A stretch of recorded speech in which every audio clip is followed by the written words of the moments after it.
సంగీతమే పాడనా, సంగీతమే పాడనా, స్తుతి సంగీతమే పాడనా, స్తుతి గీతమే పాడనా, సంగీతమే పాడనా, స్తుతి సంగీతమే పాడనా.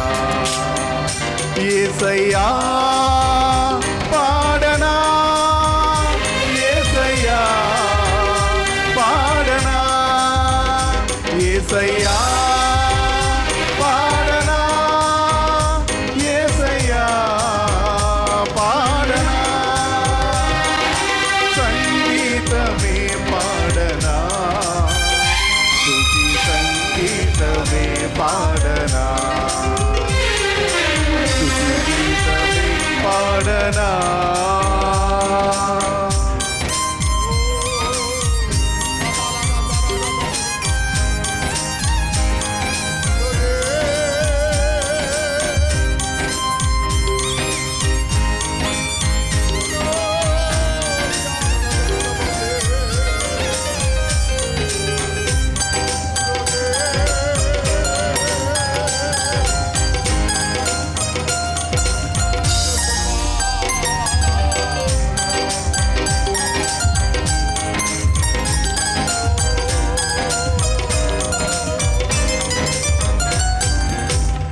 నిన్ను నమ్మే నీ సొత్తునై, నీ వైపే చూచు నీ బిడ్డనై, నిన్ను నమ్మే నీ సొత్తునై, నీ వైపే చూచు నీ బిడ్డనై, నిన్నే ఆశించనా, నీపై ఆధారపడనా, నిన్నే ఆశించనా,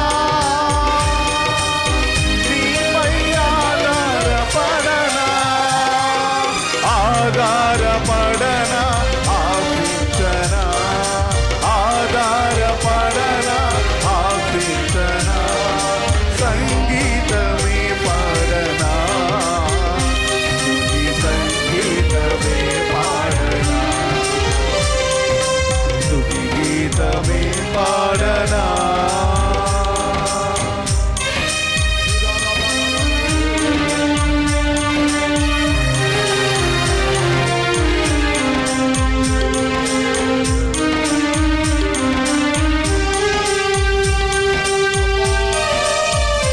ఆఖరి పాట అందరూ కలిసి అందరూ చేతులు పడుతూ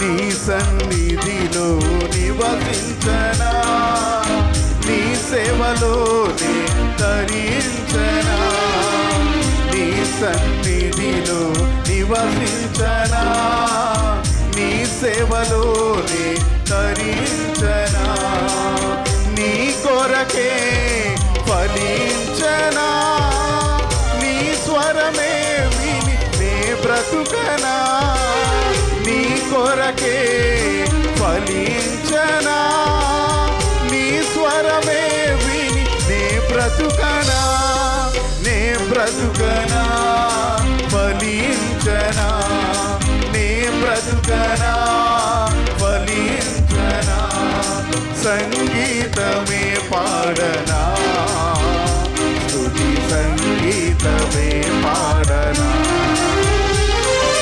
స్తుతి గీతమే పాడనా, సంగీతమే పాడనా, స్తుతి సంగీతమే పాడనా.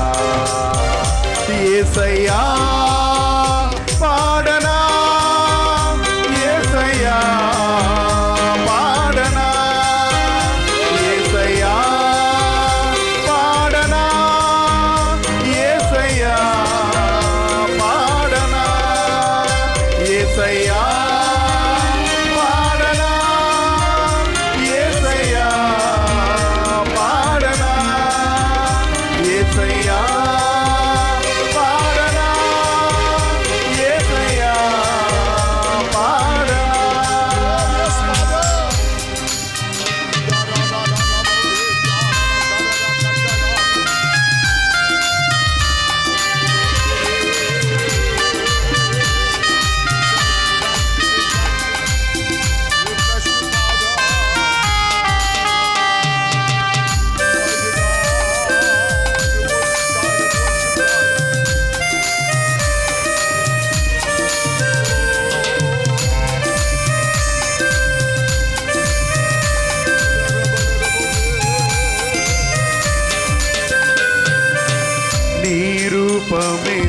తిలకించనా, నీ సన్నిధిలో వికసించనా, నీ రూపం తిలకించనా, నీ సన్నిధిలో వికసించనా, నీ మనసునే కీర్తించనా, నీ మనిషిగానే నే బ్రతుకనా, నీ మనసునే కీర్తించనా, నీ మనిషిగా నే బ్రతుకనా, నే బ్రతుకనా, కీర్తించనా, నే బ్రతుకనా, కీర్తించనా, సంగీతమే పాడనా, స్తుతి సంగీతమే పాడనా,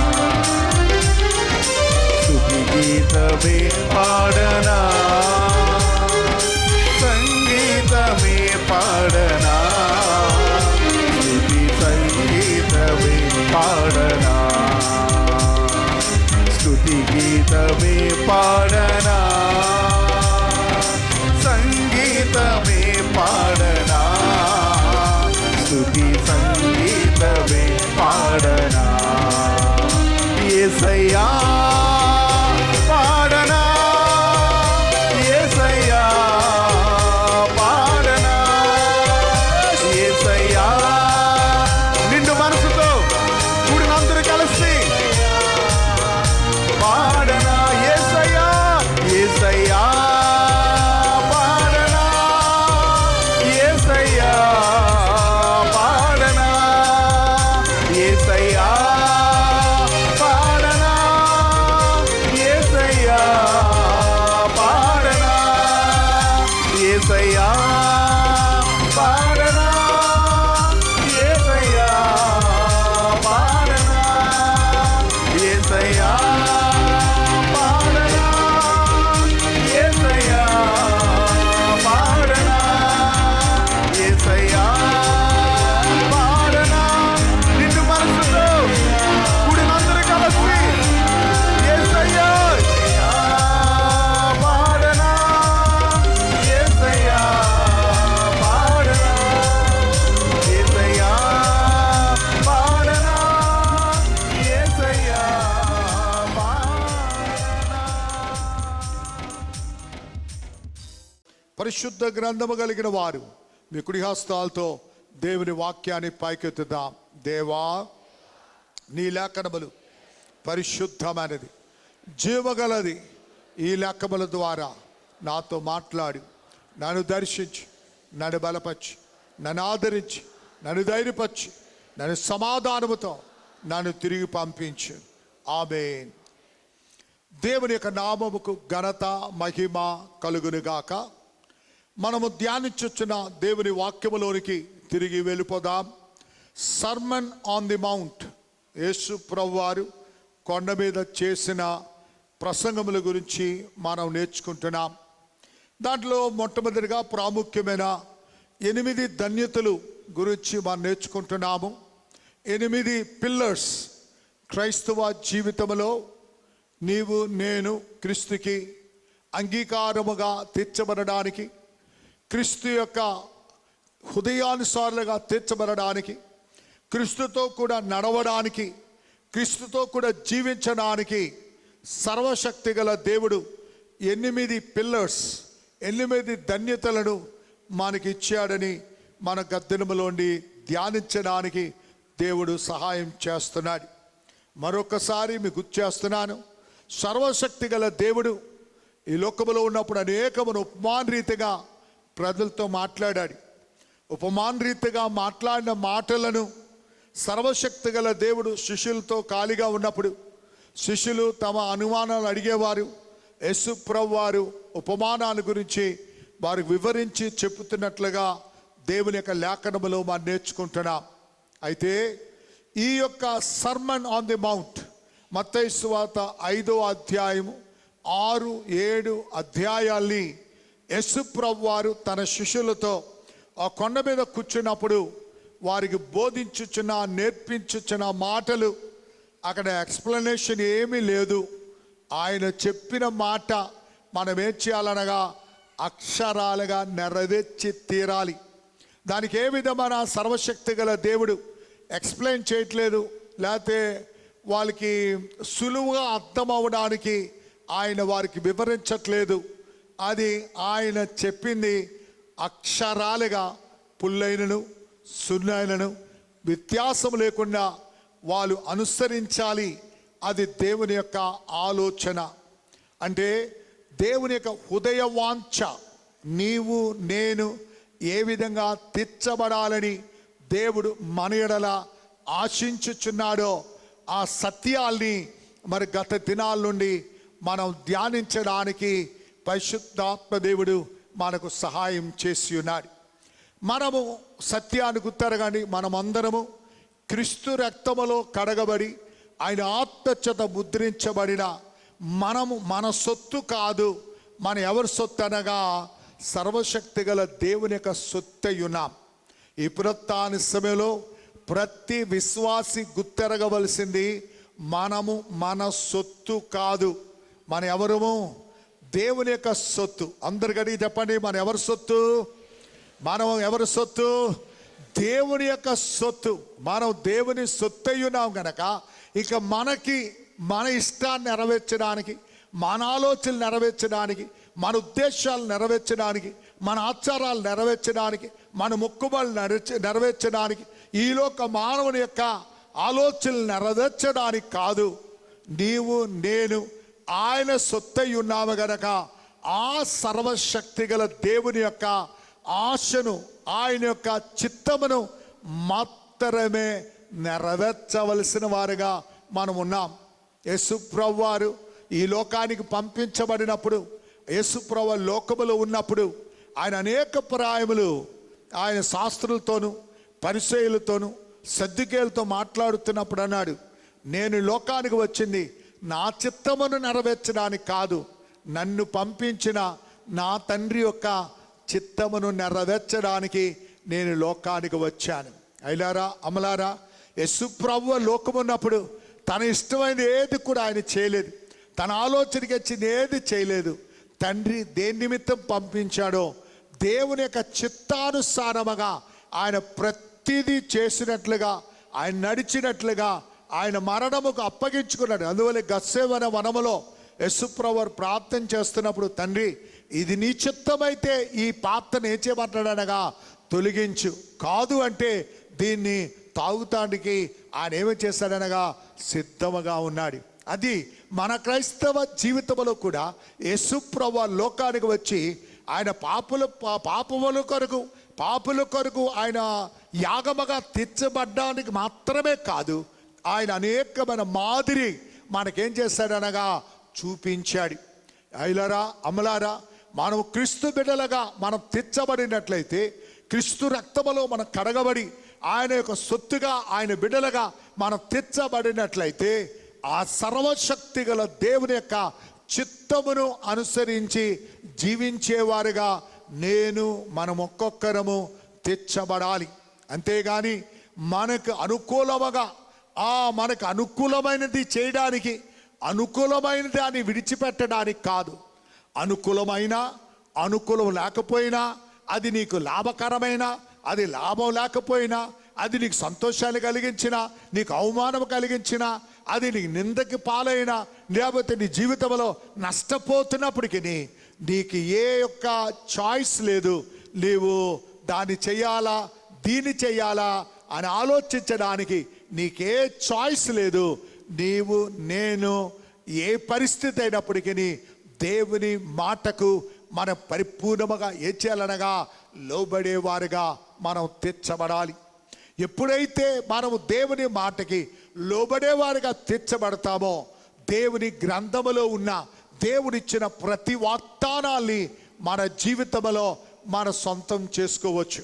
కానీ మనము దేవుని యొక్క హృదయవాంఛ ప్రకారము జీవించకుండా, వాగ్దానాలు ఎన్ని పెట్టుకున్నా, ఎన్ని వాగ్దానాల గురించి నీవు ఆలోచించినా, ఎన్ని వాగ్దానాల గురించి నీవు క్లెయిమ్ చేసినా, ఆ వాగ్దానములు నీ జీవితంలో నెరవేరవు అనే సత్యాన్ని ప్రతి వారు గుర్తెరగాలి. నా దేవుడు మొక్కుబడుల దేవుడు కాదు, నా సర్వశక్తి గల దేవుడు హృదయములు విరిగి నలిగిన హృదయములకు ఆయన ఏమై ఉన్నాడనగా సమీపుడుగా ఉన్నాడు. ఎవరైతే ఆయన వాంఛ ప్రకారం, ఆయన ఉద్దేశ ప్రకారం నడుస్తారో, జీవిస్తారో వారికి ఆయన ఏమై ఉన్నాడనగా సమీపుడుగా ఉండి నీ ప్రతి ఆవశ్యకతలను, నీ ప్రతి కార్యములను ఆయన ఏం చేస్తున్నాడనగా చూచుచున్నవాడు. నీవు అడగకుండానే నీ జీవితాలకు ఏం చేస్తాడనగా ఆశీర్వాదకరంగా నీ జీవితాన్ని మార్చి నడిపించడానికి నా దేవుడు ఆయన శక్తి కలిగిన వాడు. ఆ గనురాలైన స్త్రీ, ఆ ప్రవక్త మార్గము గుండా వెళ్ళుచుండగా ఆమె ఆ ప్రవక్తను తన గృహానికి రావాలని ఆయన బలవంతము చేసినట్లుగా మనం దేవుని గ్రంథములో మనం నేర్చుకుంటున్నాం. ఆయన తన గృహానికి వచ్చి ఆహారమును భుజించి వెళ్ళుట ఆమెకు ఆశీర్వాదమని ఆమె గుర్తెరిగింది. దాని తర్వాత అంటుంది, అతడు వచ్చి వెళ్ళిపోవడము కాదు, అతడు మన గృహములో వసించులాగున అతని కొరకు చిన్న గది, ఒక మంచము, ఒక స్టూల్, దీపము అన్ని కూడా ఆయన కొరకు పీట అన్ని ఏర్పాటు చేయాలని తన భర్తతో కోరి తన యొక్క గృహాన్ని తయారు చేసి ఆ ప్రవక్త వారి గృహములో వసించుచున్నట్లు కూడా దేవుని లేఖనములో మనం చూస్తున్నాం. ఆ విధముగా ప్రవక్తను తన గృహములో చేర్చుకొనుట ద్వారా తన ఆవశ్యకతలు ఏది కూడా తన ప్రవక్త చెప్పలేదు. అయ్యా, ఈ అవసరాలు ఉన్నాయి కనుక నేను పిలిచాను, ఈ కష్టాలు ఉన్నాయి కనుక నేను పిలిచాను, ఈ బాధలు ఉన్నాయి కనుక నేను పిలిచాను అని ఆ గనురాలు చెప్పలేదు. గనురాలైన స్త్రీ చెప్పలేదు. మన జీవితాల్లో మనం ఏం చేస్తామంటే, యేసయ్య రా రా నా ఇంటికి రా, నాకు ఈ కష్టాలు ఉన్నాయి, నాకు ఈ బాధలు ఉన్నాయి, నాకు ఈ రోగాలు ఉన్నాయి, నాకు ఈ ఇబ్బందులు ఉన్నాయి, నాకు ఈ కష్టాలు ఉన్నాయి, ఈ కష్టాలని నువ్వు ఒక్కడే విడుదల చేయగలవు గనుక నువ్వు రా నా ఇంటికి అని ఆహ్వానిస్తూ ఉంటాం. అటువంటి గృహాలకి నా యేసు రావడానికి ఇష్టపడడు. ఎవరైతే ఆయన ఎవరు అని గుర్తెరిగి, ఆయన ఏమై ఉన్నాడో గుర్తెరిగి, ఆ గనురాలి స్త్రీ అని నిజముగా ఇతను ఎవరనగా దేవుని యొక్క ప్రవక్త, నిజముగా ఆయన దైవజనుడు, అతడు మన గృహానికి రావడము అది మనకు ఆశీర్వాదం అని ఆమె గుర్తెరిగి ఆ యొక్క ప్రవక్తన ఎలీషాను తన గృహములోకి ఏం చేసిందనగా చేర్చుకున్నట్టు ద్వారా ఆమె ఏమి కోరకపోయినప్పటికీ, ఏమి ఆశించకపోయినప్పటికీ తనకున్న వాటితో తను సంతృప్తి చెందుతున్న ఆ స్త్రీ యొక్క గృహములో కొరతను కనుగొని ఆ కొరతను తీర్చి వారి జీవితాల్ని దేవుడు ఏం చేస్తాడనగా ధన్యతగాను ఆశీర్వాదకరముగాను వారి జీవితాలు చేశాడు. దేవునికి స్తోత్రం. ఆ దేవుడు ఈ దినము కూడా నిన్న నేడు నిరంతరము ఒకే రీతిగా ఉన్నాడు. ఆ గనురాలు స్త్రీ యొక్క దినాల్లో ఆ ఆశ్చర్యకార్యములు చేసిన దేవుడు ఈ దినము కూడా నీ గృహములో చేస్తాడు. గనుక నీ ఇంటికి, నీ గృహానికి, నీ జీవితంలోనికి యేసుని ఆహ్వానించేది ఏదో ఒక ఆవశ్యకతను తీరడానికి కాదు, ఏదో కోరిక తీరడానికి కాదు, ఏదో కార్యాలు పొందడానికి కాదు. నీవు యేసుని పిలవలసింది, యేసుని గృహములో స్థానం ఇవ్వాల్సింది ఆయన ఏమై ఉన్నాడో అనే సత్యాన్ని వేచేయాలనగా గ్రహించాలి. ఈ పునరుత్థాన సమయంలో నీవు గ్రహించవలసింది ఆయన తప్ప వేరొక దేవుడు లేడు. ఆయనే ఆకాశమును, ఆయనే భూమిని, ఆయనే సూర్య చంద్ర నక్షత్రాలి, ఆయనే లోకములో సముద్రపు జలములో ఉన్న ఆ యొక్క చేపలను, ఈ జంతువులను, సమస్త వృక్షములను ఆయన నోటి మాట ద్వారా సమస్తము ఏం చేశానగా కలిగాయి. ఆయన లేకుండా ఈ లోకములో ఏది కలగలేదు. అయ్యా అమ్మా, మనం ఒక్కొక్కరము మట్టి, సర్వశక్తి గల దేవుడు సమస్తమును తన నోటి మాట ద్వారా సృష్టించిన తర్వాత ఆయన అన్నాడు, నరుణ్ణి చేద్దామని మట్టిని బురదగా చేసి బొమ్మగా తయారు చేసి ఆ నాసిక రంధ్రములో దేవుడు తన జీవవాయువును ఊదగా ఆ బొమ్మ ఏమైందనగా జీవగలిదిగా తీర్చబడింది. అయిలారా అమ్మలారా, ఒక సత్యాన్ని గుర్తెరగండి. మన వెండి కాదు, మన బంగారం కాదు, మన రాయి కాదు, మనం ఇత్తడి కాదు, మనం చెట్లు కాదు, మనం కోతిలో తెచ్చిన వాళ్ళు కాదు, మనమందరము మట్టిలో నుండి తీయబడిన వారు. అందువల్లనే మరణించిన తర్వాత మన సమాధి దగ్గర ఆఖరికి సమాధి చేస్తున్నప్పుడు ఇది మానవుడి దేవుడు మట్టిలో తీశాడు గనక మట్టిలోని మట్టికి ధూళిలోకి ధూళికి దుమ్ములోకి దుమ్ముకుగా తండ్రి యొక్కయు కుమారుని యొక్కయు పరిశుద్ధాత్మ దేవులో అప్పగిస్తున్నానని ముందు దైవ సేవకులు మట్టి తీసి ఏం చేస్తారనగా ఆ జల్లుతూ ఉంటారు. అంటే అయ్యా నువ్వు మట్టివి గనక నీలో ఉన్న జీవము దేవుడిచ్చిన జీవము గనక అది దేవుడు తీసుకున్నాడు గనక నీవు బొమ్మగా తీర్చబడ్డావు. ఇంకా నీ యొక్క శరీరము ఈ భూలోకములో ఉండడం వ్యర్థము గనక నీవు మట్టి గనక మట్టిలో మట్టిగాను ధూళికి ధూళిగాను తీర్చబడతావు అని ఈ పునరుత్థాన సభలో మనం అందరం మట్టి. కానీ మనకున్న విలువ నేను కొన్ని వేల సార్లు చెప్పాను ఏంటనగా మన ప్రాణం ఎవరిచ్చారనగా దేవుడిచ్చాడు. అయ్యలారా అమ్మలారా సమస్తము ఇచ్చినవాడు నా సర్వశక్తి గల దేవుడు. ఆయనే మన ప్రాణాన్ని ఇచ్చాడు. ప్రాణము ఆయనది, మంది కాదు. ఈ లోకములో డాక్టర్లు నీ ప్రాణాన్ని నిలబట్టలేరు. ఈ లోకములో తల్లిదండ్రులు నీ ప్రాణాన్ని నిలబట్టలేరు. ఈ లోకములో నీ ప్రాణం మీద ఎవరికి అధికారం లేదు. నా దేవుని మాట సెలవు లేకుండా నా ప్రాణాన్ని ఎవరు ముట్టలేరు. ఏ ఆపద నా జీవితంలో తటస్థించదు. ఎందుకంటే ఆ ప్రాణం ఎవరిదనగా ఆయనది. ఎవ్వరికి అధికారం లేదు. ఈ ప్రాణం మీద అధికారం కలిగిన వాడు సర్వశక్తి గల దేవుడు ఒక్కడే. కనుక ఈ పునరుత్థాన సభలో నా దేవుడు ఎవరంటే సమస్తమునకు ఆయన ఏమై ఉన్నాడనగా కర్త అయి ఉన్నాడు. సమస్తమును నడిపించేవాడు నా దేవుడు. ఆయనే ఆదియు, ఆయనే అంతమై ఉన్నాడు. ఇక ఆయన ముందు ఏది లేదు, ఆయన తర్వాత ఏమి లేదు.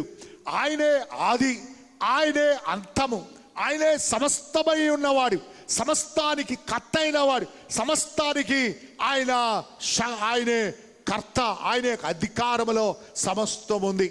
అది మాత్రమే కాదు, ఎప్పుడైతే సాతాను పరలోకమును తొయ్యబడ్డాడో అపవాది చీకటి శక్తి మానవుని మోసగించి మానవుని యొక్క దైవ చిత్తాన్ని నెరవేరకుండా అవిధేయత వలన పాపం వలన మరణము ఈ లోకములో సంభవించినప్పుడు మానవుడు సాతాను కొరకు ఏర్పాటు చేసిన అగ్నిగుండములోనికి ఈ యొక్క ఆయన రూపములో ఆయన పోలికలో చేసిన మానవుడు నిత్య నరకానికి వెళ్ళిపోతున్నాడని ఆ సర్వశక్తి గల దేవుడే ఆయన మానవ శరీరమును ధరించుకొని ఆయన మానవ యొక్క శరీరాన్ని ధరించి కన్యకైన మరియ యొక్క గర్భాన్ని పాత్రగా తీసుకొని ఈ లోకానికి వచ్చి సర్వలోక మానవుల కొరకు ఆకాశమునకు భూమికి మధ్యలో 3 శిలపై వేలాడబడి తన ఆఖరి చుక్క రక్తమును మానవుల కొరకు చిందించి ఆయన మరణించి పాతి పెట్టబడి 3వ దినము ఆయన ఏం చేస్తాడనగా పునరుత్థానముగా లేపబడ్డాడు. ఆయన సజీవుడైన దేవుడు. నీవు నేను ఆరాధించుచున్న దేవుడు ఎవరనగా సజీవుడు. ఈ దినము కూడా ఆయన సజీవుడై మన మధ్యలో సంచరించుచున్నాడు. ఆయన మనతో మాట్లాడే దేవుడు, ఆయన మన దర్శించే దేవుడు, ఆయన మన బలపరిచే దేవుడు, ఆయన మన నడిపే మన ప్రతి ఒక్క పరిస్థితిలోను మన నడిపించే దేవుడు. మన ముందుండి మన ముందు మూయబడిన తలుపులను తెరిచి నడిపించేవాడు. పెద్ద ఎత్తైన పర్వతములను ఏం చేస్తున్నాడనగా దాన్ని సమాన భాగముగా చేసి పల్లవగా చేసి తిన్నగా ఆ యొక్క సాపుగా చేసి నిన్ను నన్ను నడిపించుచున్న ఆ సర్వశక్తి గల దేవుడు. నేను ఎందుకు అని చెప్పారనగా యేసు ఎవరు అనే సత్యాన్ని ఇంకా చాలా మంది గ్రహించలేని వారుగా ఉన్నారు. అయ్యా యేసు ప్రభు అనేది క్రైస్తవుల దేవుడు కాదు. యేసు ప్రభు అనేది క్రైస్తవ మతానికి చెందినవాడు కాదు. యేసు ప్రభు వారు సర్వలోకములో ఉన్న ప్రతి మానవుడికి ఆయన ఏమై ఉన్నాడనగా దేవుడు. ఆయనే రక్షకుడు, ఆయనే విమోచకుడు, ఆయనే మన నడిపించేవాడు. నిత్యమన నరకమును తప్పించి నిత్యమన మోక్షములోనికి చేర్చగలిగిన వాడు సర్వశక్తి గల దేవుడు. నీ ప్రతి ఆవశ్యకతలను ఎరిగిన వాడు దేవుడు. నీ ప్రతి వ్యాధిని చూచుచున్నవాడు దేవుడు. నీ ప్రతి కన్నీరును చూచుచున్నవాడిని దేవుడు. నీ జీవితంలో ఉన్న ప్రతి సమస్యలను ఎరిగినవాడు దేవుడు. నీ యొక్క ప్రతి ఒక్క బాధలను చూచుచున్నవాడు దేవుడు. ఈ పునరుత్థాన సమయంలో ఆయన సమస్తమును ఎరిగి ఉన్నాడు గనక నీ వేరేగా ఆయనకి ఏది కూడా నువ్వు చెప్పక్కర్లేదు.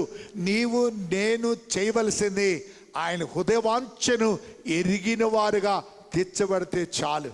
అయిలారా అమ్మలారా, నీవు నేను నెత్తి బాదుకో అక్కర్లేదు, నీవు నేను ఏడక్కర్లేదు, నీవు నేను బాధపడక్కర్లేదు. అయ్యో నా జీవితం అని, నా అవసరాలని, నా కష్టాలని, నా బాధలని, నా దుఃఖములని నీవు ఏడక్కర్లేదు.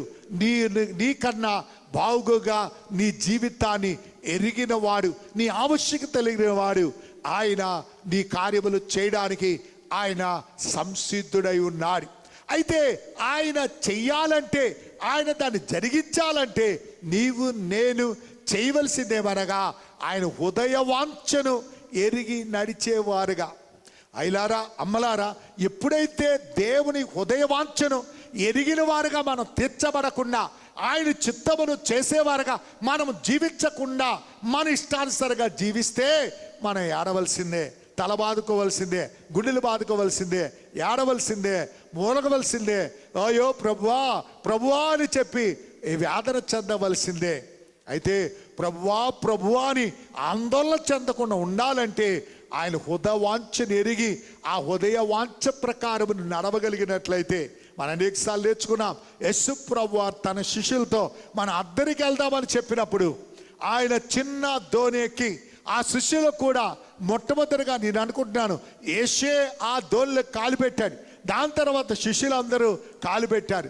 యేసు యొక్క ప్రణాళిక, యేసు యొక్క ఉద్దేశము వారిని అందరినీ సురక్షితంగా అద్దరికి చేర్చాలని దేవుడు ఆశించాడు. ఆయన వారి ఎడల ఆ ప్రణాళిక కలిగి ఉన్నాడు. కానీ శిష్యుల్లో కొద్దిగా అహంకారం వచ్చేసింది. శిష్యుల్లోకి ఏమొచ్చిందగా ఒక ఆలోచన వచ్చింది. మేము చిన్నప్పటి నుండి ఈ గలిలయ సముద్రంలో మేము ఆడుతూ పాడుతూ చేపలు పడుతూ మేము ఉండేవాళ్ళం. ఈ సముద్రం మాకే పాటిది, దీన్ని ఏ విధంగా మేము ఈజీగా మేమేం చేస్తామనగా దాటేయగలం, ఈజీగా మేము అద్దరికి వెళ్ళిపోవాలనే ఆలోచన వాళ్ళకి వచ్చుట ద్వారా సర్వశక్తి గల దేవుని ప్రణాళికకి, దేవుని యొక్క ఉద్దేశానికి, దేవుని యొక్క ఉదయవాంఛకి వారు ఏమైపోయి ఉన్నారనగా విరోధముగా తీర్చబడ్డారు. అయిలారా అమ్మలారా, ఈ యొక్క దేవుని యొక్క ఉదయవాంఛకి వారి విరోధముగా తీర్చబడుట ద్వారా కలిగిన సందర్భం ఏంటనగా, కలిగిన బాధ ఏంటనగా వారి భయంకరమైన తుఫాన్ని ఎదుర్కోవలసి వచ్చింది, గాళ్ళు ఎదుర్కోవలసి వచ్చింది. వారిలో భయం కలిగింది, వారిలో వేదన కలిగింది, వారిలో దుఃఖం కలిగింది, వారిలో ఆందోళన కలిగింది. వారు ఏట మొదలు పెట్టారు, భయపడిపోతున్నారు. ఆందోళనతో వచ్చి ప్రభువా మేము నశించిపోతున్నాం, నీకు చింత లేదా? ఎందుకు ఏడుస్తున్నారు? ఎందుకు వేదన చెందుతున్నారు? అయ్యా నిన్ను మేము ఆరాధిస్తున్నాం కదా, నిన్ను మేము వెంబడిస్తున్నాం కదా, నీతో మేము ప్రయాణం చేస్తున్నాం కదా, మాకెందుకు ఈ కష్టం, మాకెందుకు ఈ వేదన? అనేక విశ్వాసులు కూడా అడిగేది ఇదే. మేము గుడికి వెళ్తున్నాం కదా, మేము ప్రార్థన చేస్తున్నాం కదా, మేము ప్రార్థన గుంపులకి వెళ్తున్నాం కదా, మేము హోల్ నైట్లు చేస్తున్నాం కదా, మేము దేవస్థల్లో మేము వస్తున్నాం కదా, మేము దేవునికి సందాలు ఇస్తున్నాం కదా. ఇన్ని చేసిన ఈ శోధన కారణమేంటి? ఈ వేదన కారణమేంటి? ఈ దుఃఖానికి కారణమేంటి? ఈ బాధకు కారణమేంటి? మేము ఎందుకు కురిగిపోతున్నాం, ఎందుకు నలిగిపోతున్నామంటే నువ్వు చేస్తున్న అన్ని మంచిదే, నువ్వు వెళ్తున్నావు కానీ దేవుని యొక్క హృదయవాంఛను నీవు అనుసరించి ఏం చేయట్లేదనగా నువ్వు నడవట్లేదు. అందువల్లనే ఈ ఏడ్పు, అందువల్లనే ఈ వేదన, అందువల్లనే ఈ దుఃఖము. ఈ పునరుత్థాన నా మాట వింటున్న నా సహోదరు, ఆ సహోదరి, నీవు దేవుని హృదయవాంఛను నీవు ఎరిగినట్లయితే, దేవుని హృదయవాంఛ ప్రకారం నీవు జీవించడానికి నీవు ఉద్దేశించినట్లయితే తుఫాను వచ్చినా భయపడక్కలేదు, సునామీలు వచ్చినా భయపడక్కలేదు, ఉద్యుత్ వచ్చినా భయపడక్కలేదు. నీ జీవితంలో ఎటువంటి పరిస్థితులు ఎదురొచ్చినా నువ్వు భయపడక్కలేదు. ఎందుకనగా సమస్త మీద అధికారము కలిగిన వాడు, సర్వశక్తి గల దేవుడు. చూడండి యేసు ప్రభువారు వాళ్ళు ఏడ్చుతున్నప్పుడు లేచినప్పుడు గాలి ఆ నిర్మలగావు, సముద్రమా నిర్మలగా ఉండని సర్వశక్తి గల దేవుడు ఒక్క గద్దించగానే సముద్రము దేవుని మాటకి లోబడింది, గాలి దేవుని మాటకి లోబడింది. అయిలారా అమ్మలారా, సర్వశక్తి గల దేవుని మాటకి ఈ గాలి, ఈ తుఫాన్లు ఏం చేస్తున్నాయనగా లోబడతాయి, సముద్రం లోబడుతుంది. అందువల్ల యెషయా గ్రంథం అలా అంటాడు. ఒకసారి చూద్దాం. యెషయా గ్రంథము 1వ అధ్యాయంలో అంటాడు, నేను ఎద్దు తన కాముద్దు నెరుగును. యెషయా గ్రంథము 1వ అధ్యాయం ఎద్దు ఎద్దు తన కామంతును ఎరుగును గాడిద తన సొంత వాని దొడ్డి తెలుసుకొనును. ఇశ్రాయేలుకు తెలివి లేదు. ఇక్కడ సర్వశక్తి గల దేవుడు ప్రవక్త యెషయాకి ఇశ్రాయేలు గురించి బయలుపరుస్తూ అంటాడు, ఎద్దు దేన్నైతే మనం చులకగా చూస్తామో, మన సాధారణంగా పిల్లల్ని మరి ఇప్పుడు తిడుతున్నారు అలా తెలియదు, కానీ నేను విన్నప్పుడు దున్నపోతులాగా ఉన్నావురా, దున్నపోతులాగా ఉన్నావే, నువ్వేటి చెప్పిన పని చెయ్యవు అని చెప్తూ ఉంటారు. ఇంకొకటి ఏమో వాడతారనగా, నువ్వు గాడిద, బుద్ధి లేని గాడిదవి అని ఏం చేస్తారనగా వాడుతూ ఉంటారు.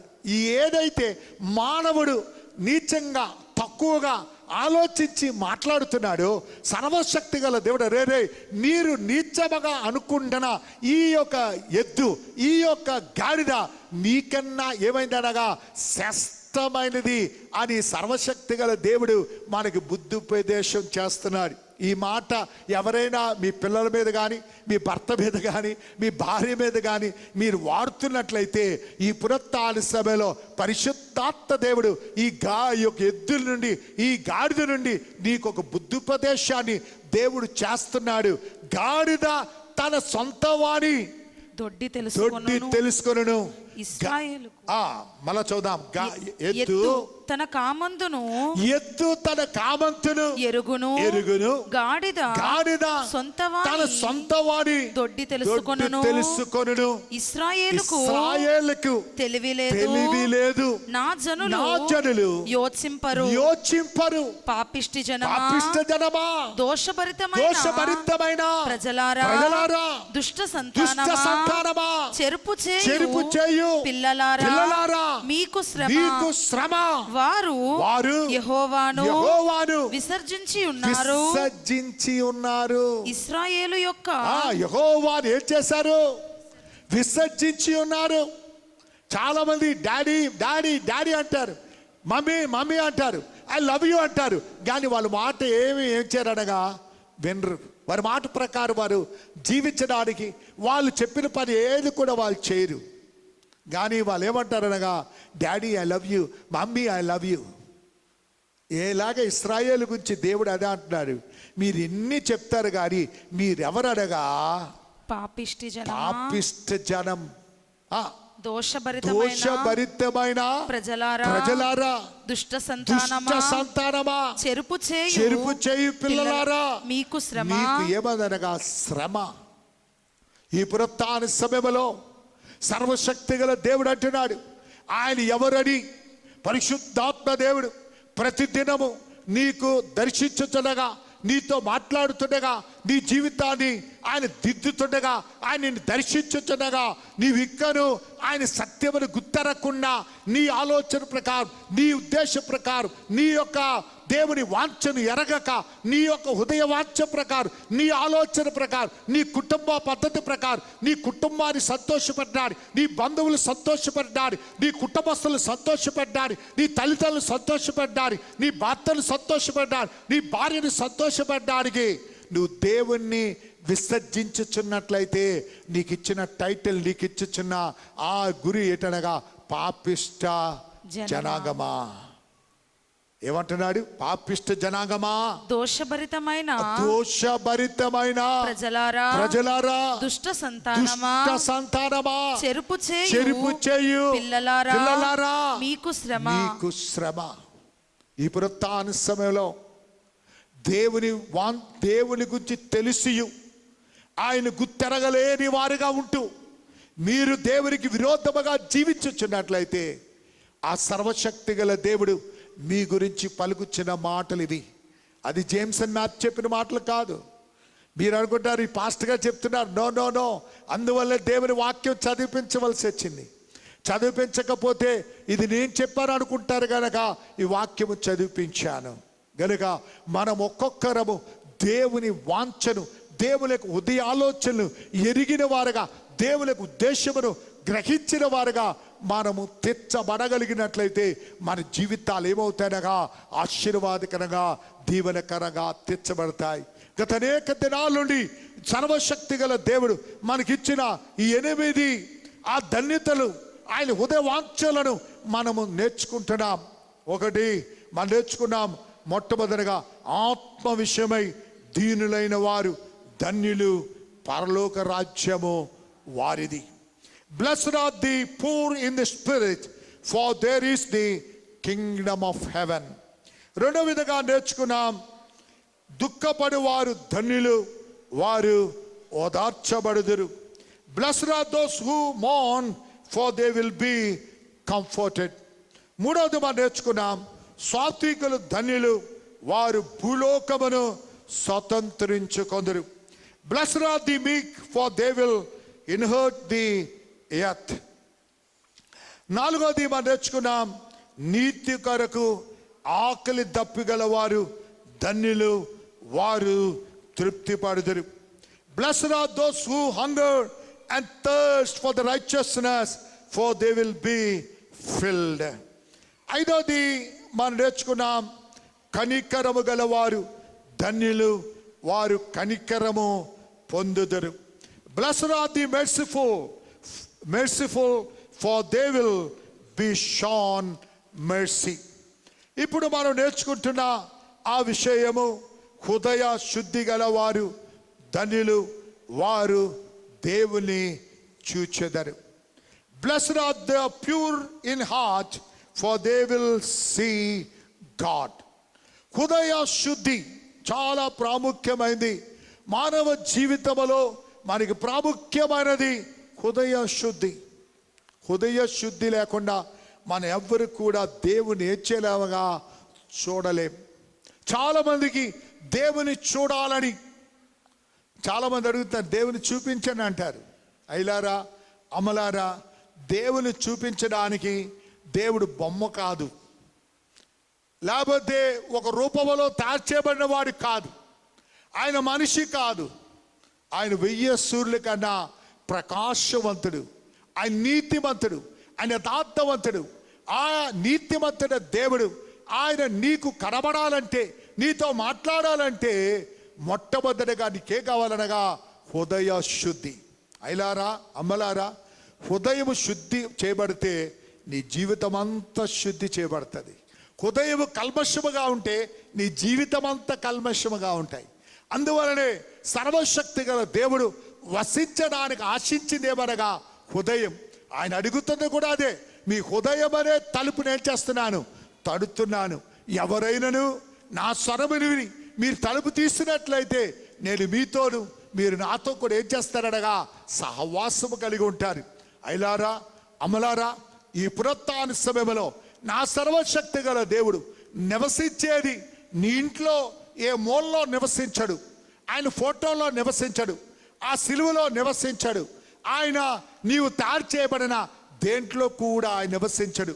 దేవుని వాక్యం అంటుంది, హస్తకృతములతో తయారు చేయబడిన స్థలములో ఆయన వసించడు. హస్తకృతములతో ఈ మందిరం ఇంత చక్కగా కట్టబడింది.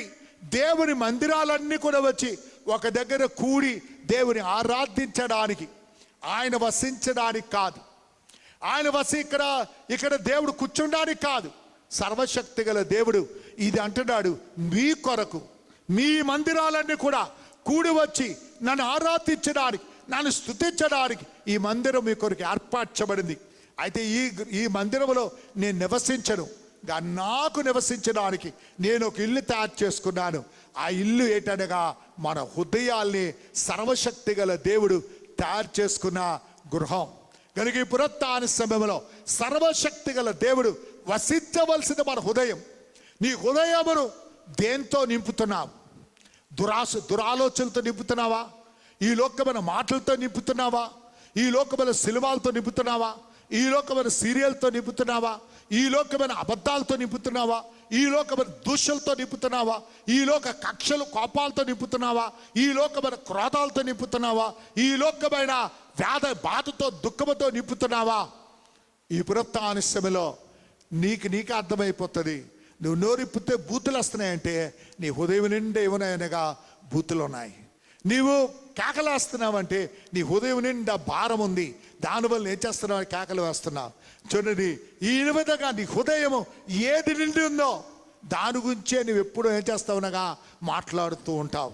కానీ నీ హృదయము దేవునితో నిండి ఉన్నట్లయితే, స్తుతులతో నిండినట్లయితే, ఆరాధనతో నిండినట్లయితే, నువ్వు కూర్చున్నప్పుడు కూడా దేవుని స్తుతిస్తావు, నువ్వు లేచినప్పుడు దేవుని స్తుతిస్తావు, నీ కష్టములో దేవుని స్తుతిస్తావు, నీ వ్యాధంలో దేవుని స్తుతిస్తావు, నీ యొక్క ప్రయాసములో నువ్వు దేవుని స్తుతిస్తావు, నీ ప్రతి క్లిష్ట సమయంలో కూడా నువ్వు దేవుని ఏం చేస్తావనగా స్తుతిస్తావు, దేవుని ఆరాధిస్తావు. ఎందుకంటే నీ కన్నీరు వేదనతో దుఃఖముతో ఉన్నప్పుడు అయ్యా బాబోయ్ అని రాదు, కానీ నీవేమంటావనగా యేసయ్యా నా రక్షకుడా, నా విమోచకుడా, ప్రభు నీకు స్తోత్రం. నీ వేదన ప్రతి ఒక్క కన్నీటిలో కూడా ఏమొస్తుంది అనగా స్తోత్రాలు వస్తాయి, స్తుతులు వస్తాయి.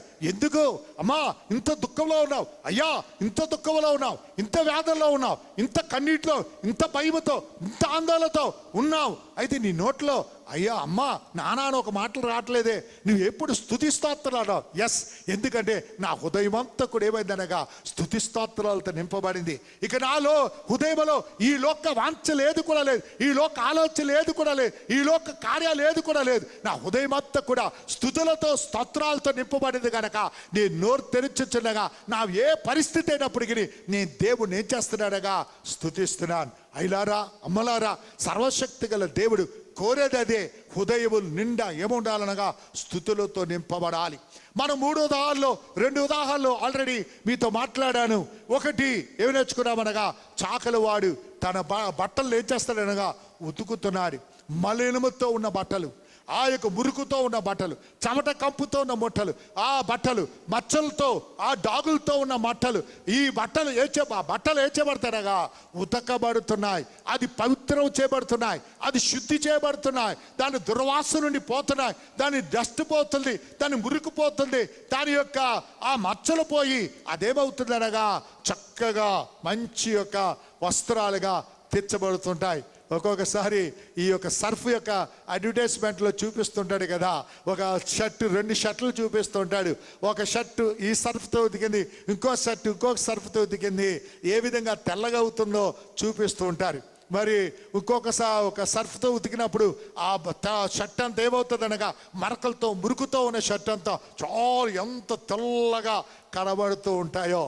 ఇదంతా డూప్లికేటే కానీ, ఇదంతా కూడా అడ్వర్టైజ్మెంటే కానీ, ఈ పునరుత్థాన పలుసులో ఒక సత్యాన్ని గుర్తు చేస్తున్నాను. నీ పాపమైన మలినముతో ఉన్న నీ జీవితాన్ని, దాగుతో ఉన్న నీ జీవితాన్ని, కక్షలతో ఉన్న నీ జీవితాన్ని, కోపములతో ఉన్న నీ జీవితాన్ని, అపవిత్రముతో ఉన్న నీ జీవితాన్ని, అభూతులతో ఉన్న నీ జీవితాన్ని, అబద్ధాలతో ఉన్న నీ జీవితాన్ని, సారీలతో ఉన్న జీవితాన్ని, ఆ మరకలతో మురుకుతో ఉన్న జీవితాన్ని యేసు ప్రభువే చాకలి వాడి చేతిలోకి నీవు అప్పగించుకోగలిగినట్లయితే తన పరిశుద్ధాత్మనే ఆ యొక్క అగ్ని పంపించి ఆయన తన రక్తములో నేను ఏం చేస్తాడనగా ఉతికి నిన్ను పవిత్రపరిచి నీడు ఒక డాగనను మచ్చను కలక్కబలేకుండా నీ జీవితాన్ని తీర్చడానికి నా దేవుడు ఏమై ఉన్నాడనగా ఆయన శక్తివంతుడు.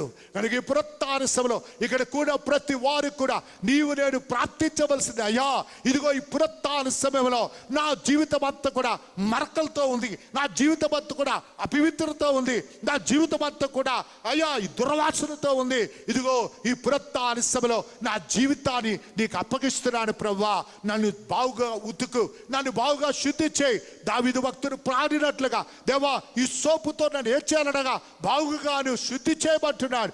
ఈ పునరుత్థాన సమయంలో దేవుని సంగమా, నీవేది నేర్చుకోకపోయినా ఈ పునరుత్థాన సమయంలో దేవుని సన్నిధిలో ప్రార్థించవలసింది, ఇదిగో దేవా నా జీవితాన్ని నీ చేతిలోకి అప్పగిస్తున్నానయ్యా, నన్ను నేను పవిత్రపరచుకోలేను, నన్ను నేను శుద్ధిపరచుకోలేను, నేను ఎంతో ఆశిస్తున్నాను, నేను శుద్ధిగా ఉండాలని, నేను పవిత్రుడిగా ఉండాలని, పవిత్రాలుగా ఉండాలని నేను ఆశిస్తున్నాను, కానీ నేను చేయలేకపోతున్నాను ప్రభువా, నేను ఉండలేకపోతున్నాను. బూతులు ఆడకూడదు అనుకుంటాను, బూతులు ఆడేస్తున్నాను, అబద్ధాలు ఆడకూడదు అనుకుంటాను, అబద్ధాలు ఆడేస్తున్నాను, సాడీలు చెప్పకూడదు అనుకుంటాను, సాడీలు చెప్పేస్తున్నాను. నా శక్తి చేత నేను నిలబడలేనయా, నా బుద్ధి చేత నిలబడలేనయా, నా యొక్క శక్తి చేత నేను ఏది చేయలేనయా. ఇదిగో ఈ పునరుత్థాన సమయంలో సమయంలో చాకలివాడు ఏ విధముగా వస్త్రములు శుద్ధి చేస్తున్నాడో, పరిశుద్ధాత్మదేవ నీవు చాకలివాడిగా ఈ పునరుత్థాన సమయంలో మా మధ్యలోకి వచ్చి ఉన్నావు. ఇదిగో నా జీవితాన్ని, ఆ వస్త్రాన్ని నీ చేతిలోకి అప్పగిస్తున్నాం అయ్యా. నా హృదయాన్ని, నా జీవితాన్ని శుద్ధి చేయమని ఆ దైవజనులో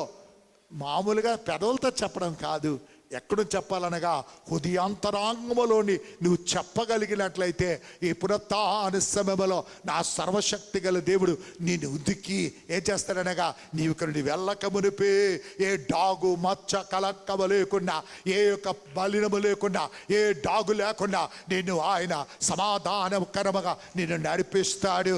అయిలారా అమలారా నీవు అడగొచ్చు, ఒకవేళ నాకు ఎలా తెలుస్తుందండి, నన్ను కడిగాడు, నన్ను శుద్ధి చేశాడనగా, నీవు ఇక్కడ వెళ్ళినప్పుడు నీ హృదయంలో కలుగుతున్న గొప్ప సమాధానమే, గొప్ప సంతోషమే నీకు తెలియలేకు, నీకు ఆశ్చర్యం కల నా హృదయంలో ఇంత సంతోషం ఎలాగొచ్చింది, నా హృదయంలో ఇంత ఆనందం ఎందుకు వచ్చింది అని నీకు తెలియకుండానే నీవు దాన్ని గ్రహించగలవు. అప్పుడు గ్రహించాలి, అవును ప్రభువా ఈ పునరుత్థాన సభలో నన్ను కడిగావయ్యా, ఈ పునరుత్థాన సభలో నన్ను ఉతికావయ్యా, ఈ పునరుత్థాన సభలో జాడిచ్చావయ్యా, అందువలనే నా భారమంతా పోయింది, నా వేదనంతా పోయింది, నా దుఃఖమంతా పోయింది, నా హృదయంలో ఎక్కలేని ఆనందం, ఎక్కలేని సంతోషం. పాటలు పాడుతూ ఉంటావు, స్తుతిస్తూ ఉంటావు, ఆరాధిస్తూ ఉంటావు. నీ గృహస్థులకి ఆశ్చర్యం కలుగులాగన ఈ దినం మా అమ్మకి ఏం సంభవించింది, ఈ దినం మా నాన్నకి ఏం సంభవించింది, ఈ దినం నా పిల్లలకి ఏం సంభవించింది, వారి గొప్ప వ్యత్యాసము, వారి హృదయాల్లో గొప్ప సంతోషము, వారి వారి ముఖాల్లో గొప్ప సంతోషము, గొప్ప ఆనందాన్ని వారు అనుభవిస్తున్నారని వారు మీ యొక్క కుటుంబస్తులే దాన్ని ఏం చేయాలిగా గ్రహించగలరు. రెండో విధంగా మనం నేర్చుకున్నాము, చాట ఎవరి చేతిలో ఉంది, సర్వశక్తి గల దేవుని చేతిలో ఉంది. ఆయన కళ్ళెమని ఏం చేస్తున్నాడు అనగా బాగు చేస్తున్నాడు, శుభ్రము చేస్తున్నాడు. అయిలారా అమ్మలారా మన గోధుమలను మనం చూచినప్పుడు 10-15 కేజీలు గోధుమలు తెచ్చినట్లయితే ఆ గోధుమలు గోధుమలుగా కనబడతాయి, కానీ దాంట్లోనూ పొట్టు మీకు కనబడదు.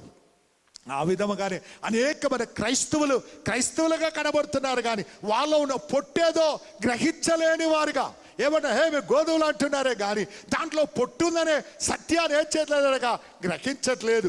స్వచ్ఛమైన గోధుమలను నీకు కావాలంటే, మంచి గోధుమ పిండి నువ్వు తయారు చేసుకోవాలంటే దానికి ముందు నువ్వేం చేయాలనగా గోధుమలను మర్రకు పంపించకమునపు ఆ గోధుమలు ఏం చేస్తానగా నువ్వు శుభ్రం చేస్తావు. నీ సమయాన్ని తీసుకొని ఆ చాటలు వేసి దాన్ని బాగుగా ఏం చేస్తానగా చెరుగుతావు. చెరిగిన తర్వాత ఆ చెరిగిన సమయంలో ఆ పొట్లు, ఆ యొక్క గోధుమలో ఉన్న ఆ పొట్టంతా కూడా ఏమైపోతాడగా ఎగిరిపోతుంది.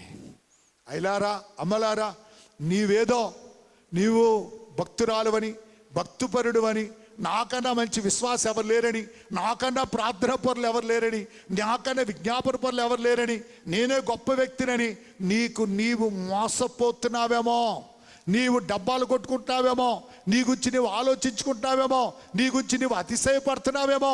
ఈ పునరుత్థాన పరిశ్రమలో నీలోన పొట్టు నువ్వు గ్రహించట్లేదు. నీలోన పొట్టు ఉన్నంత కాలము నీవు వృద్ధి చెందలేవు, పొట్టు ఉన్నంత కాలము నీవు అభివృద్ధి చెందలేవు. నీవు పొట్టున్నంత కాలం నీ ప్రార్థన దేవుని చేత అంగీకరింపబడదు. పొట్టున్నంత కాలము నీ జీవితంలో ఏ విధమైన దేవుని యొక్క ఆశీర్వాదాల్ని నువ్వు అనుభవించలేవు.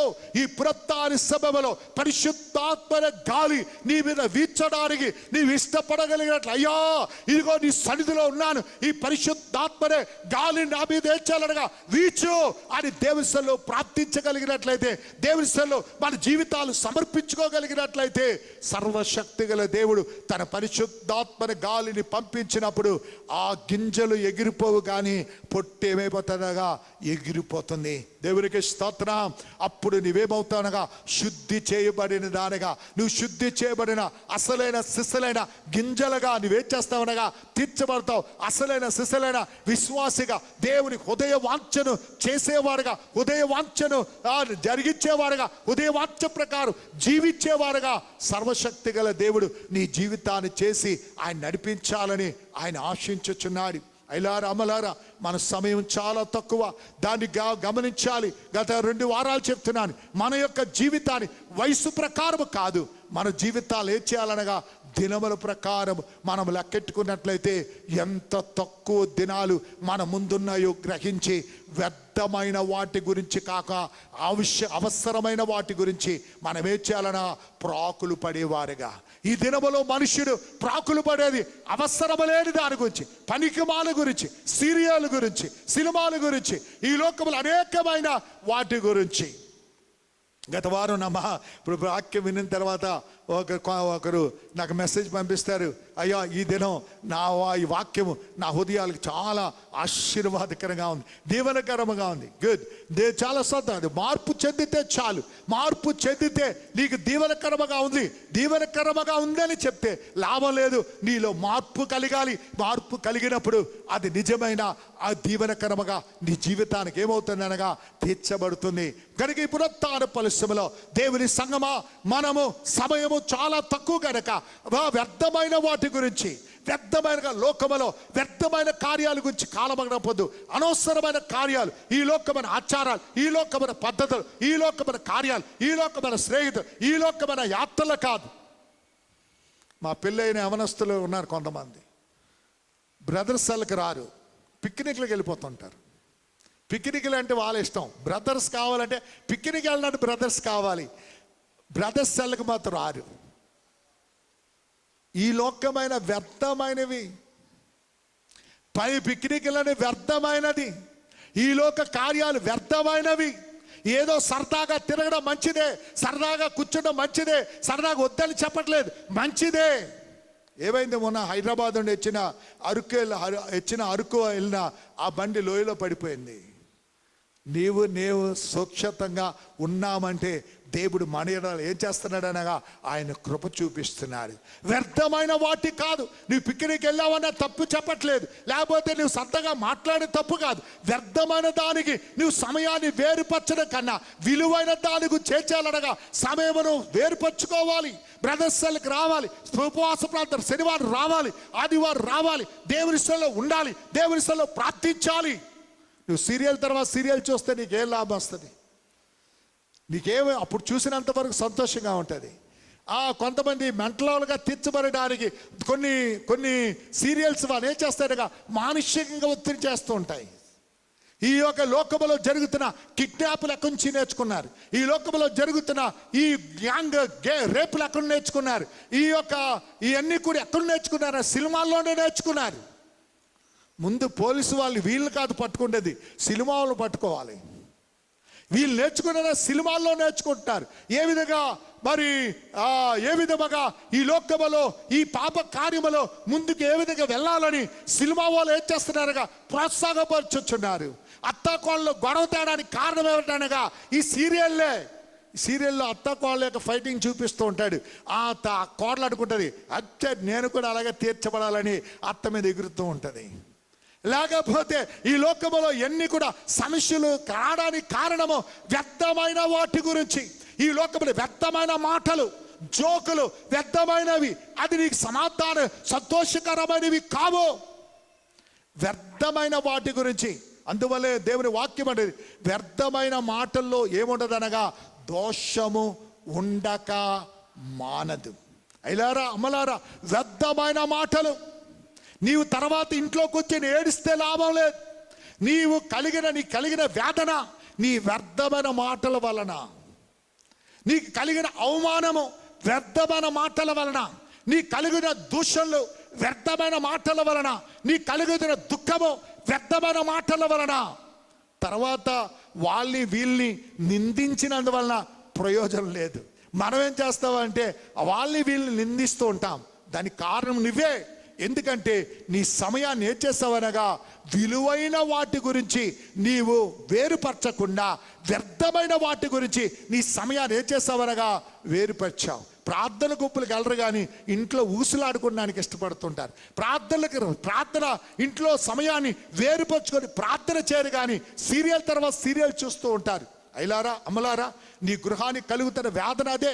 నీ గృహంలో సమాధానం లేకపోవడానికి కారణం అదే. నీ గృహంలో దుఃఖం ఉండడానికి కారణం అదే. సమాధానం లేకపోవడానికి కారణం అదే. ఏ గృహంలో ప్రార్థన ఉంటుందో, ఏ గృహంలో స్తుతులు ఉంటాయో, ఏ గృహంలో ఆరాధన ఉంటాయో ఆ గృహంలో ఎంత క్లిష్ట పరిస్థితి అయినా వారి హృదయంలో ఏముంటుంది అనగా సమాధానం. అయిలారా అమలారా, మీ గృహంలో నెమ్మది లేకపోతే, సమాధానం లేకపోతే, ఈ పునరుత్థాన సభలో ఒక తీర్మానం చేయి. వ్యర్థమైన వాటి కొరకు నీ సమయాన్ని వేరుపరచకుండా, వ్యర్థమైన వాటి గురించి నువ్వు పరిగెత్తకుండా, వ్యర్థమైన వాటి గురించి నువ్వు తిరగకుండా, నీ యొక్క సమయాన్ని విలువైన దారి గురించి. అయిలారా అమలారా, ఈ లోకము విలువైంది ఒకటే, దేవుని యొక్క సన్నిధి. దేవుని స్థలం ప్రార్థించుట, దేవుని వాక్యము చదువుట, దేవుని వాక్యముని వినుట, దేవుని సన్నిధిలో కూర్చునుట, దేవుని ఆరాధించుట ఈ లోకములో అన్నిటికన్నా విలువైనది.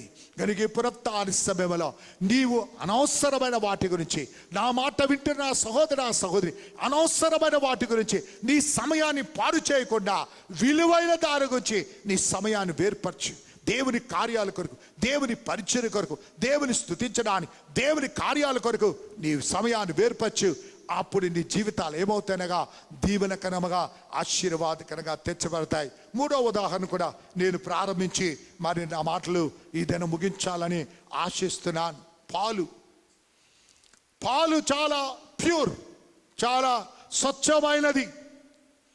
నిజమైన మనం ఇంటికి వచ్చి పాలు ఏమంటే పితికి ఇస్తానంట, కరెక్ట్ అన్నమాట. పితికి ఇవ్వడమా? ఓకే, పిండి ఇస్తూ ఉంటారు. కనుక మీ ఇంటికి వచ్చి మా గాదం తెచ్చుకొచ్చి, మా ఆవులు తెచ్చి మీ ఇంటి దగ్గర పిండి ఇస్తామంటారు. అంటే మీకు కల్తా కాదండి, మేమేం చేస్తున్నాం, స్వచ్ఛమైన పాలే మీకు ఇస్తున్నాం అంటారు. అయితే చాలాసార్లు మన పాలు, గేదె పాలైనా ఆవు పాలైనా ఏదైనా మన పిండిస్తానని చెప్పినప్పటికీ వారి పిండిన పాలు ఓ 2 లీటర్లో 3 లీటర్ల పాలలో కనీసం 2 లీటర్లు నీళ్ళు కలిపేస్తారు. పాల్లో నీళ్లు కలపగానే ఆ యొక్క ప్యూరిటీ పోతుంది. ఏమవుతుంది అనగా ఆ పాలు కల్మషమైపోతుంది. అంటే అది ప్యూరిటీ పోయి, తన యొక్క ఒరిజినాలిటీ పోయి, అదేమవుతుంది అనగా డూప్లికేట్గా తెచ్చబడుతుంది. ఈ దినములు అనేకమైన క్రైస్తవ జీవితంలో అదే సంభవిస్తుంది. క్రీస్తు యొక్క ప్యూరిటీ, నీవు స్వచ్ఛముగా ఉండడానికి తన రక్తములో తను కడిగి, ఆత్మచేత ముద్రించి, తన రక్షణ వస్త్రాలు ఇచ్చి నేను నడిపిస్తుంటే నీవేం చేస్తున్నావు అనగా ఈ లోకములో అనేకమైన కార్యాలు తీసుకుని వచ్చి నీ జీవితంలో పెట్టడం వలన, ఈ లోకమైన ఆచారాలు తెచ్చి లోకములో పెట్టడం వల్ల, నీ జీవితంలో పెట్టడం వల్ల, ఈ లోకమైన అనేక కార్యాలు నీ జీవితంలో చేర్చుకోవడం వలన నీలో ఉన్న ప్యూరిటీ పోయి నీవేమవుతున్నావు అనగా కల్తీ పాలుగా తెచ్చబడుతుంది. నీ స్వచ్ఛత పోతుంది. నీలో ఉన్న ఆ యొక్క ప్యూరిటీ, నీలో ఉన్న ఆ నిజాయితీ, నీలో ఉన్న నిజమైన భక్తి, నీలో ఉన్న నిజమైన కార్యములు పోవడానికి కారణం ఏంటంటే నీవు ఈ లోకమైన అనేకమైన కార్యాలని నీ జీవితంలో ఏం చేస్తున్నావు అనగా చేర్చుకుంటున్నావు. చూద్దాం, 1 యోహాను 2వ అధ్యాయము 15 నుండి 17 వరకు 2-3 వాక్యాలని మనం త్వరగా నేర్చుకుందాం. సమయం ముందుకు వెళ్ళిపోతుంది కనుక మనం త్వరగా నేర్చుకుందాం. 1 యోహాను 2వ అధ్యాయము 15 నుండి 17 వచనాలు, 16, 15, 16, 17 వచనాలు. ఈ లోకమునైనను లోకములో ఉన్న వాటినైనను ప్రేమింపకుడి. ఎవడైనను లోకమును ప్రేమించని యెడల తండ్రి ప్రేమ వానిలో ఉండదు. చాలా జాగా మీరు క్రీస్తు రక్తములో విమోచింపబడిన దేవుని యొక్క సంగమా, క్రీస్తు రక్తములో ముద్రింపబడిన దేవుని యొక్క బిడలారా, పరిశుద్ధాత్మ దేవుడు అంటున్నాడు, నీవు కల్తీగా తీర్చబడకూడదు. నీవు ఎప్పుడు కల్తీగా తీర్చబడతావంటే ఈ లోకములో ఉన్న వాటి ప్రేమింపకూడదు. ఈ లోకములో ఉన్న వాటి అయిలారా అమ్మలారా, లోకము దేవుని సంబంధమైనది కాదు. ఈ లోకము ఎవరి సంబంధి? సాతాను సంబంధమైనది. ఈ లోకనాథుడు ఎవరనగా సాతానుడు. అందువల్ల యేసు ప్రభు దగ్గరికి వచ్చి అంటాడు, ఈ లోకమంతా కూడా నాదే. ఒక్కసారి నువ్వు సాష్టాంగపడి నమస్కారం చేస్తే నీవే కష్టపడకుండా ఈ లోకమంతా నీకు ఇచ్చేస్తాను. దాని గురించే కదా నువ్వు ఈ శ్రమ చెందుతున్నావు, ఈ వేదన చెందుతున్నావు, మరణించాలనుకుంటున్నావు. దీని గురించే కదా నువ్వు మరణించకుండా అన్ని ఇచ్చేస్తాను అంటున్నాడు. సాతానుడు ఈ లోకములో అనేకులు కూడా మోసగించేది. ఈ లోకము ఏం చేస్తుంది అనగా మానవుని ఆకర్షిస్తుంది. దేవుడు అంటున్నాడు, ఈ లోకమునను, లోకములో ఉన్న వాటేనను నువ్వేం చేయకూడదు, ప్రేమించకూడదు. నువ్వు ప్రేమించినట్లయితే తండ్రి ప్రేమ వానిలో ఉండదు. అయిలారా అమ్మలారా, ఈ లోకమును కానీ లోకములో ఉన్న వాటిని కానీ నువ్వు ప్రేమించినట్లయితే నువ్వు కోల్పోయేది ఏం చేస్తున్నావు అనగా తండ్రి ప్రేమను కోల్పోతున్నావు.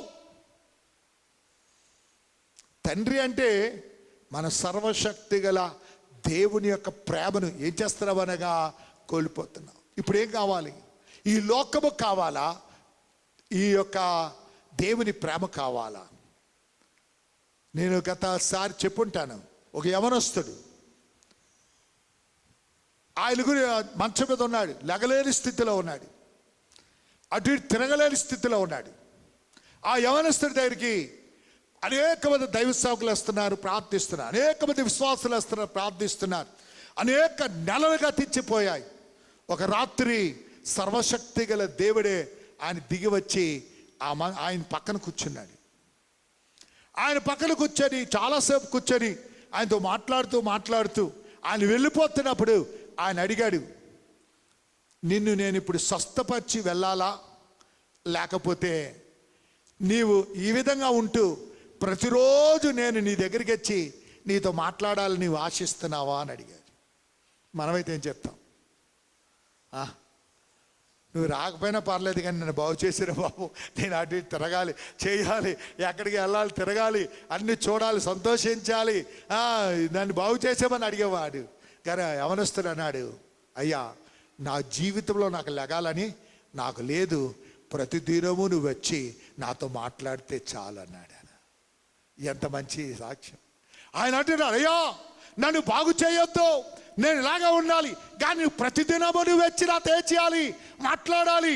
యవనస్తుడు గుర్తెరిగింది, ఈ లోకములో ఆరోగ్యం ఉన్నా, ఈ లోకములో డబ్బున్నా, ఈ లోకములో పలుకుబడి ఉన్నా, ఈ లోకములో ఏది చేసినా ఈ సంతోషాన్ని నేర్చేయాలనగా అనుభవించలేను, ఆ తండ్రి ప్రేమను నేను అనుభవించలేను, గనుక నేను బాగుపడక్కర్లేదు, నీవే ప్రతిదినం వచ్చి నాతో కూడా నీవేం చేయాలనగా మాట్లాడాలన్నాడు. అంటే తండ్రి ప్రేమను తాను ఏం చేశాడనగా గుర్తెరిగాడు.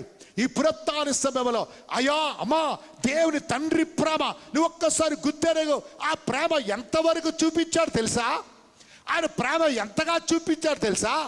ఆఖరి తన చుక్క రక్తమును నీ కొరకు నా కొరకు చిందించి అంతగా నిన్ను ప్రేమించాడు. ఈ లోకములో ప్రేమించగలిగిన తండ్రి అయినా తల్లి అయినా ఎంతగా ప్రేమించినప్పటికీ ఎంతవరకు ప్రేమిస్తాడనగా, ఒక బిడ్డ హాస్పిటల్లో ఉందనుకోండి, డాక్టర్ బ్లడ్ ఇమ్మన్నారు అనుకోండి, ఒక బాటిల్ ఇస్తాడు. ఇంకా కష్టపడి ఏం చేస్తాడనగా రెండో బాటిల్ ఇస్తాడు. మూడో బాటిల్ ఇవ్వమంటే ఏమంటాడు? నీకు దండం, అప్పు చేసినా డబ్బులు తెచ్చిస్తాను, కానీ నువ్వేం చేయాలనగా ఎక్కడైనా బ్లడ్ సంపాదించండి. అరే బాబు నీ బిడ్డ చచ్చిపోతుందంటే నేనే చచ్చిపోతాను, ఇంకా ఏడు బాబు నేను ఇవ్వలేను అంటాడు.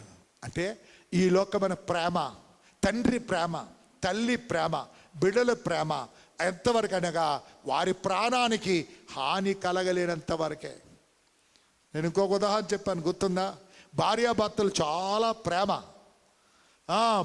భర్త ఉద్యోగానికి వెళ్ళినప్పుడు మాత్రమే భార్యను వదిలేవాడు. తర్వాత ఉద్యోగం రాగానే భార్యతోనే ఉండేవాడు. అమ్మగారింటికి వెళ్ళినా వాళ్ళ ఇంటికి వెళ్ళినా భార్యతో వెళ్ళేవాడు, అత్తగారింటికి వెళ్ళినా భార్యతో వెళ్ళేవాడు, మార్కెట్కి వెళ్తే భార్యతో వెళ్ళేవాడు. ఎక్కడికి వెళ్ళినా భార్య లేకుండా ఎక్కడికి వెళ్ళడం. ఇద్దరు కలిసే భోంచేయాలి, ఇద్దరు కలిసే ఏ కార్యం చేయవాలన్నా వాళ్ళిద్దరు కలిసే చేసేవారు. ఉద్యోగానికి వెళ్ళినా వాళ్ళు తను ఇచ్చిన దాకా తన భార్య వేచి ఉంటుంది, ఆయన తన భార్య కొరకు వేచి ఉంటాడు. ఆ విధంగా ఉన్నప్పుడు ఆ ఊరిలో పెద్ద తుఫాను వచ్చింది. ఆ నది యొక్క కట్టలు ఇరిగిపోయాయి, తెగిపోయాయి. నీళ్లు ప్రవహించేస్తుంది. వచ్చినప్పుడు ఆ భార్యను పట్టుకొని పరిగెత్తుతున్నాడు. మోకాల వరకు వచ్చింది నీళ్లు. భార్యని పట్టుకొని పరిగెత్తుతున్నాడు. నడుము వరకు వచ్చింది నీళ్లు. ఛాతీ వరకు వచ్చింది నీళ్లు. భార్యను ఎత్తి భుజం మీద కూర్చోబెట్టుకున్నాడు. పరిగెత్తుతున్నాడు. ఆ మూతి వరకు వచ్చింది. ఆ తల వరకు వచ్చింది. ఆ నెత్తి మీదకి వచ్చింది పైకి. అప్పుడు భార్యని కింద పెట్టి భార్య మీద నిలబడ్డాడు. ఎందుకంటే తను ఊపిరిపోతుంది గనక భార్యని కింద నిలబెట్టి ఆ భార్య మీద నిలబడ్డాడు. అంటే తన ప్రేమ ఎంతవరకు అంటే తన ప్రాణముకు హాని కలిగినంత వరకు. అయిలారా అమ్మలారా, ఈలోకమైన ప్రేమ నీకు హాని కలిగినంత వరకు గాన సర్వశక్తి గల దేవుని ప్రేమ తన ప్రాణాన్ని నీ కొరకు యాగముగా ఇచ్చిన ప్రేమ. ఈ పునరుత్థాన సభలో నా యేసులో ఉన్న ప్రేమ నీవు గుర్తెరగాలి. తన ఆఖరి చుక్క రక్తమును నీ కొరకు నా కొరకు చిందించాడు. నిన్ను నన్ను ప్రేమించాడు. ఆయనలో ఏ దోషము లేదు, ఏ అతిక్రమము లేదు, ఏ పాపము లేదు, ఏ డాగు లేదు. పవిత్రమూర్తి, పరిశుద్ధుడు. ఆ యొక్క పీలాతే అంటున్నాడు, వీళ్ళు నేను ఏ దోషమును చూడలేదు. అయిలారా అమ్మలారా, ఆ యొక్క యేసుని న్యాయ విధించుచున్న ఆ యొక్క న్యాయాధిపతి ఆయన డిక్లేర్ చేస్తున్నాడు, ఆయనలో నేను ఏ దోషమును చూడలేదు. ఆ దోషములేని, పాపములేని, డాగులేని, మచ్చలేని, కలక్కములేని ఆ పవిత్రమూర్తి, ఆ పరిశుద్ధమూర్తి నిన్ను నన్ను ప్రేమించి నీ పాపములేమేదో నా పాపములేమేదో, నీ దోషములేమేదో నా దోషములేమేతాము ఆ సర్వశక్తి గల దేవుడు ఏం చేశాడనగా తను తాను యాగముగా తీర్చబడ్డాడు. అయిలారా అమ్మలారా, చాలా బుద్ధిహీనులు అడుగుతూ ఉంటారు, ఆ మూడు శీలపై 3 మేకల మీద తప్పించుకోలేని వాడు దేవుడా అని అడుగుతున్నారు. బుద్ధి లేనివాడా, ఈ పునరుత్థాన పరిశ్రమలో నీవు సత్యం ఎరగవలసిందేమనగా ఈ 3 శిలను తప్పించుకొనడానికి ఆయనకి శక్తి లేక కాదు. నీవు చేతితో చేసిన నీ పాపములు, నీ కాలుతో చేసిన నీ పాపములు శిక్ష నీవు నేను అనుభవించవలసింది. ఆ పవిత్రమూర్తి, ఆ పరిశుద్ధమూర్తి నా నిమిత్తము, నీ నిమిత్తము నా చేతులకు మేకులు వేయవలసిన ఆ మేకులను తన పవిత్రమైన చేతులు వేసుకున్నాడు. నా కాల్లో వేయాల్సిన మేకులను తన పవిత్రమైన కాల్లో వేయించుకున్నాడు. నేను నా యొక్క తలంపుల కొరకు ఆయన తలలో ముళ్ళు కిరీటం వేయబడింది. ఆయన శరీరమును పొలము దున్నిన వారే వీపిని పొలము దున్నిన వారే దున్నేశారు. తనను పాదమునకు కొంచెమును స్వస్థత లేని వాడిగా తెచ్చబడ్డాడు. దూషించారు, అపహాసించారు, గడ్డములు పీకారు. అనేకమైన వేదనలు నీవు నేను పొందవలసిన ఆ వేదన, నీవు నేను పొందవలసిన ఆ శిక్ష, నీవు నేను పొందవలసిన ఆ దుఃఖాన్ని ఆ సర్వశక్తి గల దేవుడు నీ ఎడల నా ఎడల ఆయనకేముందనగా ప్రేమ. ఎందుకు పరిశ్రమలో ఆయన ప్రేమ ఏంటి గుర్తెరగండి. ఈ లోకములో ఒక 100 రూపాయలు ఇస్తేనే ఆ వ్యక్తిని ఎంత పొగుడుతూ ఉంటావు. నీ కష్ట సమయంలో ఒక బాటిల్ రక్తం ఇస్తే నీవెంత కృతజ్ఞతగా ఉంటావు. నీ కష్ట సమయంలో నీకు చిన్న సహాయం చేస్తే నీవెంత కృతజ్ఞతగా ఉంటావు. ఈ పునరుత్థాన సమయంలో నా సర్వశక్తి గల దేవుడు చూపించిన ప్రేమ ఈ లోకములో ఎవరు చూపించలేరు. నీ భర్త చూపించలేరు, నీ భార్య చూపించలేరు, నీ తల్లిదండ్రులు చూపించలేరు, నీ బిడ్డలు చూపించలేరు. ప్రేమ ఉంది లేదని చెప్పట్లేదు. వారి ప్రేమకేముంది అనగా ఒక పరిమితి ఉంది. ఆడపిల్లలు నన్ను తిట్టుకోకండి, అమ్మను పెట్టుకొని ముద్దెడుతూ ఉంటారు, అమ్మను విడిచిపెట్టలేరు. భర్త రాగానే అమ్మకి గుడ్ బాయ్, నాన్నకి గుడ్ బాయ్, అందరు గుడ్ బాయ్. భర్త రాగానే ఇక వాళ్ళు ఏమి పట్టించుకోరు.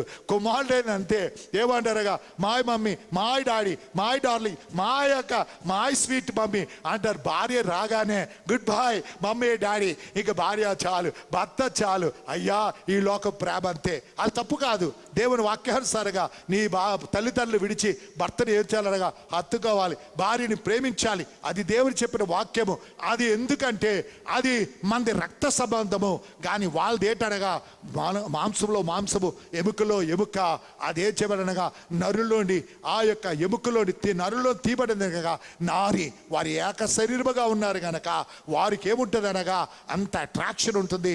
అంతగా వాళ్ళు ప్రేమిస్తూ ఉంటారు. తల్లిలు ఏమనుకుంటారంటే ఇంతవరకు నా చెంగు పట్టుకొని తిరిగాడు, ఎంతవరకు నా మాట కాకుండా ఏం చేసేవాడు కాదు, ఎంతవరకు నేను వేసుకోమని షర్ట్ వేసుకునేవాడు, నేను చెప్పిందే చేసేవాడు. భార్య రాగానే ఇంకా భార్య వెనకాలతో తిరుగుతున్నాడు. ఎస్, వారు ఏకశరీరులుగా తెచ్చబడ్డారు గనక ఆ యొక్క అట్రాక్షన్ తన భార్య ఎడలో ఉంటుంది, తన భర్త ఎడలో ఉంటుంది.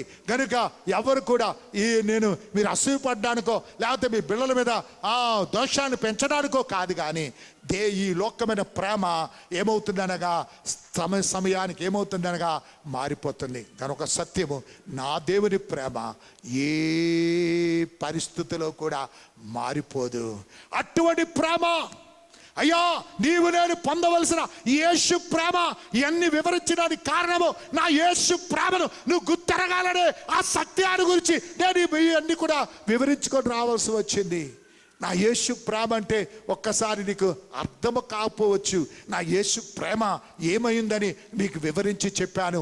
నా యేసు ప్రేమ ఎంతనగా ఈ లోకములో ఉన్న వాటిని నువ్వు ప్రేమించినట్లయితే నీ తండ్రి ప్రేమ నీవేం చేస్తున్నావు అనగా కోల్పోతున్నావు. దయచేసి అందరూ లేచినబడదాం. ఈ పునరుత్థానములో మన చినుగుప్పగా దైవచెంతలో కూడి ఉండగా పరిశుద్ధాత్మ దేవుడు నేరుగా మనతో మాట్లాడుతుండగా ఆయన తన యొక్క చిత్త ప్రకారం, తన ఆలోచన ప్రకారం, తన ఉద్దేశ ప్రకారం, ఆయన తన యొక్క ప్రజల యొక్క ఆవశ్యకతను బట్టి పరిశుద్ధాత్మ దేవుడు మాట్లాడుతూ ఉంటాడు. ఈ పునరుత్థానములో పరిశుద్ధాత్మ దేవుడు ఒక ప్రత్యేక విధముగా నీతో నాతో మాట్లాడి ఉన్నాడు. ఒక ప్రత్యేక విధముగా నన్ను దర్శించుచున్నాడు. నీతో నాతో ముచ్చరిస్తున్నాడు. మన హృదయాల్ని, మన జీవితాల్ని ఆ దైవసంలో సమర్పించుకుందాం. హృదయ శుద్ధి గల వారు ధన్యులు, వారు దేవుని చూచెదరు. అయిలారా అమలారా, హృదయ శుద్ధి లేకుండా, నీవు శుద్ధి చేయబడకుండా, నీ పవిత్రత చేయబడకుండా, నీవు దేవుని నీ హృదయము ఆయన మందిరముగా తీర్చబడకుండా, ఆయన ఆలయముగా తీర్చబడకుండా, ఆయన వసించే స్థలముగా తీర్చబడకుండా నీవు దేవుని చూడలేవనే సత్యాన్ని ఈ పునరుత్థానములో గమనించు. అందువల్లనే ఆ చాకలి వాడు బట్టలు ఉతికిన వల్లే నీ జీవితాన్ని ఉతకడానికి దేవుని స్థలంలో అప్పగించుకో. దేవుని సోపు చేత, దేవుని వాక్యము చేత నన్ను బాగుగా కడుగు ప్రభువా, నన్ను శుద్ధి చేయమని ఆ దైవచెంతలో సమర్పించుకుందాం.